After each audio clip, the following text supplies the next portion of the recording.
So, I think this is Ramble Part 5. I left off at each physical body meat suit has a left side feminine and a right side masculine. And it's divided like that so that we have the information. So the body is such a gift. Oh my God. This meat suit is such a beautiful, it's a gift. It's an organic biofeedback machine. You get direct messages right from your peaceful, powerful spirit, your highest self, telling you what you like and what you don't like, drawing you closer to what you like and, repelling you against what you don't like to help you play this game.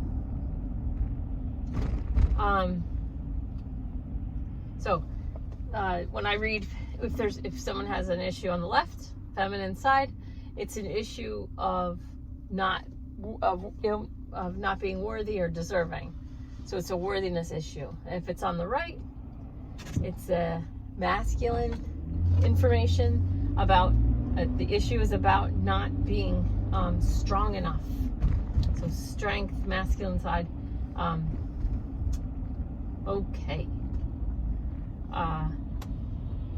So when our physical body is in balance between our left and our right,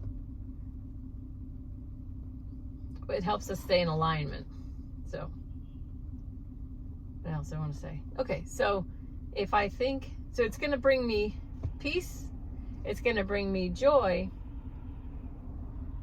when my thoughts and my emotions, so physical, mental, emotional, spiritual plane of existence, when my physical body's happy, nurtured, healthy, and strong, so that's both male and female. So if my physical body is nurtured and it's strong through exercise, if it's nurtured through rest and being gentle with it,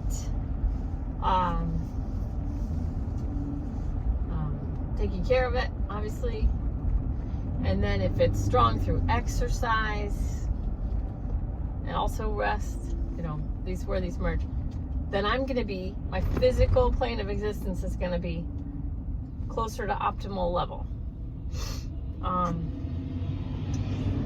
Mentally, so I can hold thoughts, and the thoughts that I hold will create emotions, or you can have emotions and feelings which are intuitive guidance in your intuitive heart from your soul. So sometimes you just have to quit your job, or you have to go out with this person or not go out with that person, or you have to break up with somebody, all these kinds of things. Just know this stuff. Just know. Okay. Now, I believe that the soul came to live this physical existence for some purpose. Okay, and I'm not going to claim to know what the purpose is, depending on a religion or school of thought or some dharma that you're following. For the purposes of what I'm doing here, it doesn't matter. Okay, it doesn't. You're just here. Okay, so I am here now. So that's what matters. I'm not going to be the one that tells you why you came here. Okay. Now, I want to talk about something. I just want to blast this information out to get it out. And I'm just less worried now to get rid of it. So if I look back, okay, so I had a healing client, an older male, conservative person. I don't think he goes to church, but he believes in God. So that's just, I'm going to give you the context here. So he has 3 adult children, and he was raised by his parents. They were raised by their parents. Now, this goes way back, okay, because this guy's got to be in his 60s, I would say. So his parents raised him, their parents raised them. And all in the United States of America, so all within the USA. And back then, there was, our country was based on Christian values, All right. So, they lived the right way. They raised their children the right way. And then they had kids. And then those kids raised their kids the right way. Okay, and then on to, now we get my client. So he was raised as a little boy the right way through Christian values and all that. I don't know if he went to church, doesn't matter. That's not the point at all. Okay, the point is, while he was raising his own children, the world completely changed. So his grandparents, when they raised their kids, it was very difficult. And the women that I talked to and that were the mothers back then,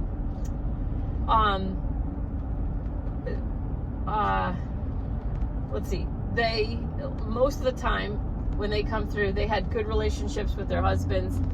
They didn't feel like victims. You know, they just felt like life is hard. We have to pull on the same side of the rope. These are the woman's duties and these are the men's duties, and everybody's on the same page, and they divided the work in order to make it easier. And then the women stayed home and raised the kids, but the raising of children was always the number one priority. That was the number one job. So the woman stayed home, raised the kids, but the kids were always the focus, even though kids should be seen and not heard or whatever. But the raising of children was a job that was somewhat sacred in a way. It was sacred in a way. Okay.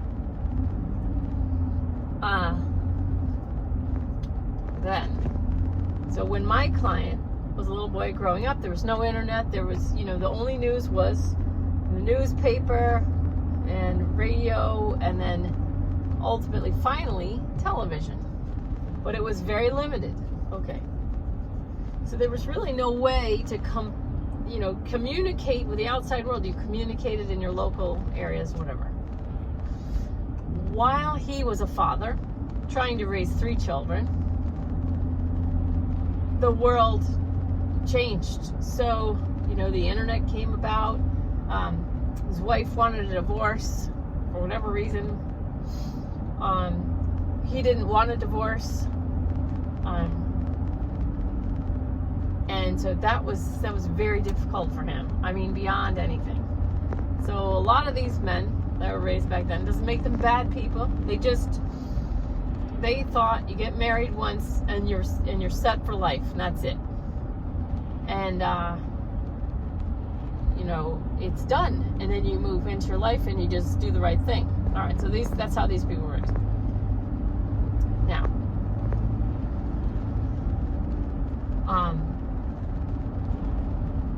through, like, I want to say the 70s, maybe 60s, 70s, 80s, this whole Christian fundamentalist stuff started getting challenged.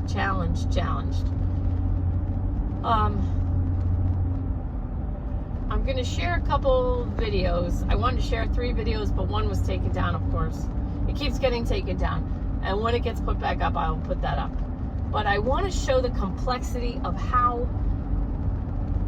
when people fight based on what they see, and it's your ability. If you want to fight, it's totally fine. I understand.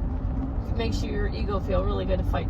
I'm going to share these 2 videos that are put together by someone who did a ton of research, because the Christian values that ran our society, okay, got challenged by different comedians. Like George Carlin did a skit about the 10 Commandments, and I think he boiled them down to like 1, maybe 2.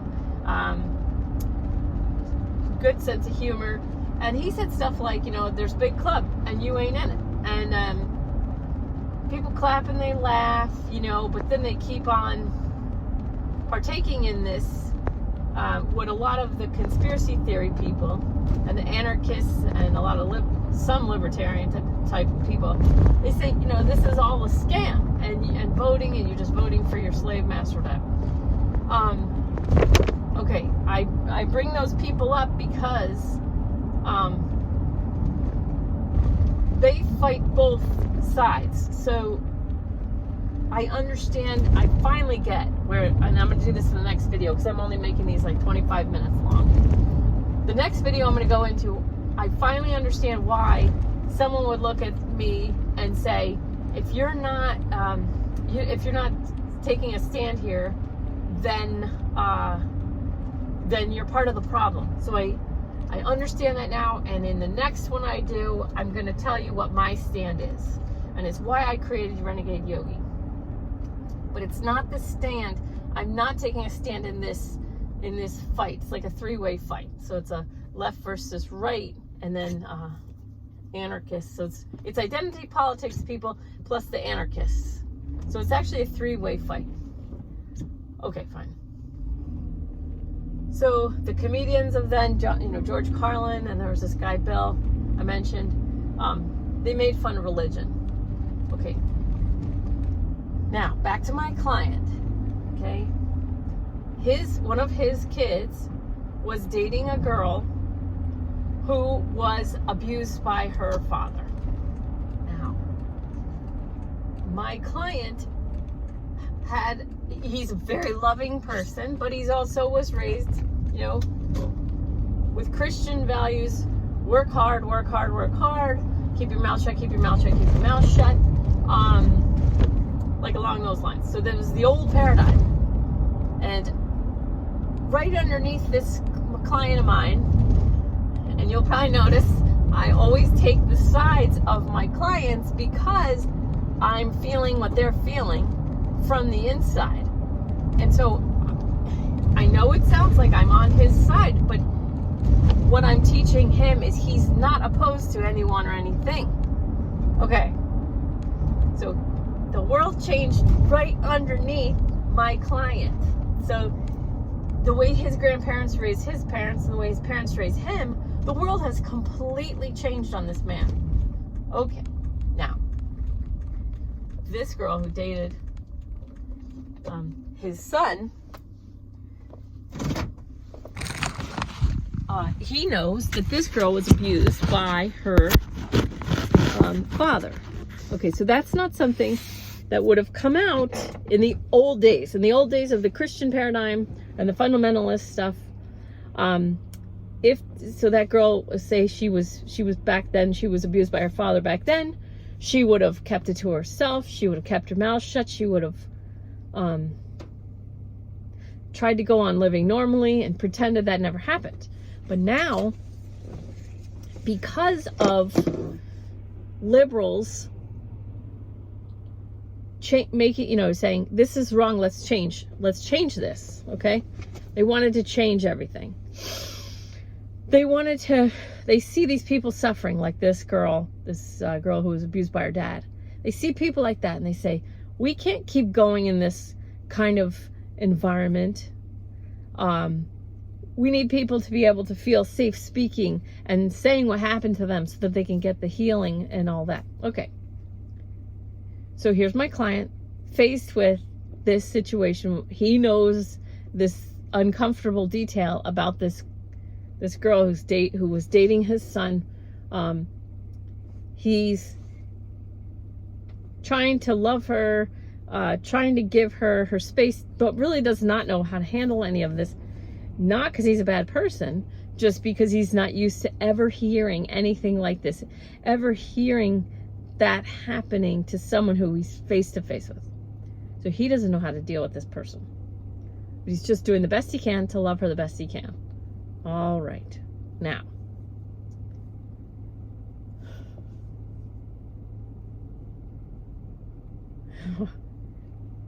his kids, so the internet was born and all that on his watch.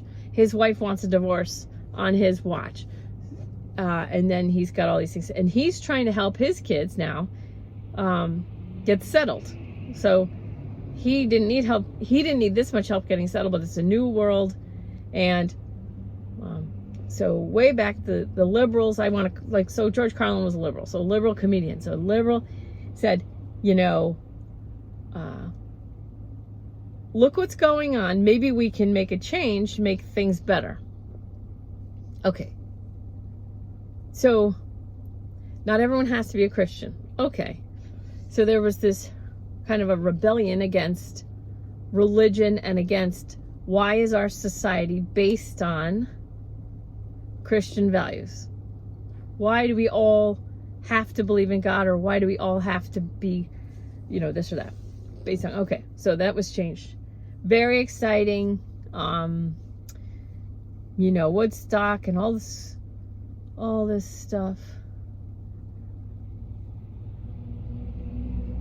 All this teenage rebellion. Free thinking, drugs, the sexual revolution, the Vietnam War. Okay, so I want to tell a quick story. My first fiance was a guy I was in love with in 2nd grade.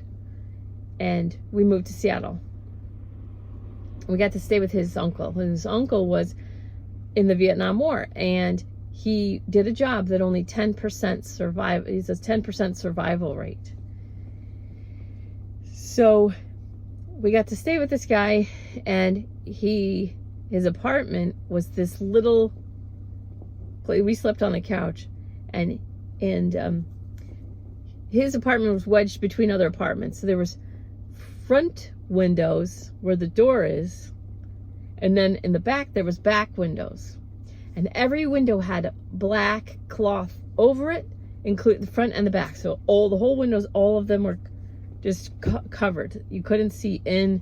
The whole apartment was always dark, black, and man, you just never went in his room. Everything was really dark, and I didn't know about empathy at the time, but holy crap, what this man must have suffered.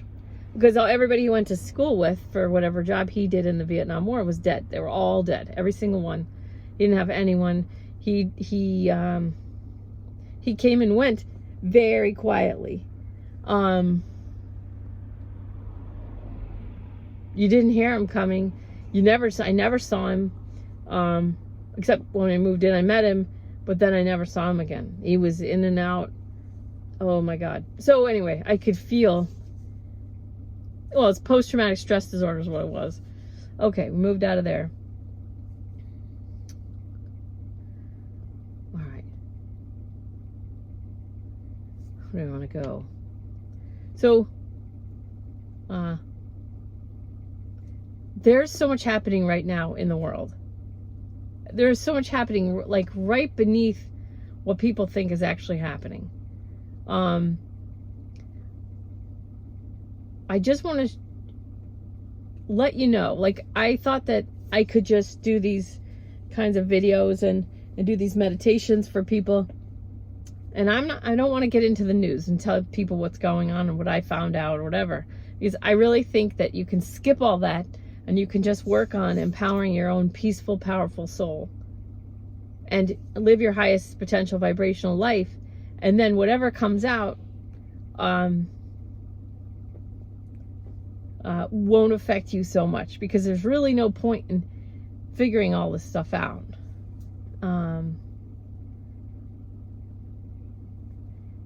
But I feel like the conservative Christians used to run things, and then the liberals were looking at it like they wanted to turn, and they thought that they could do a better job, and so they did their best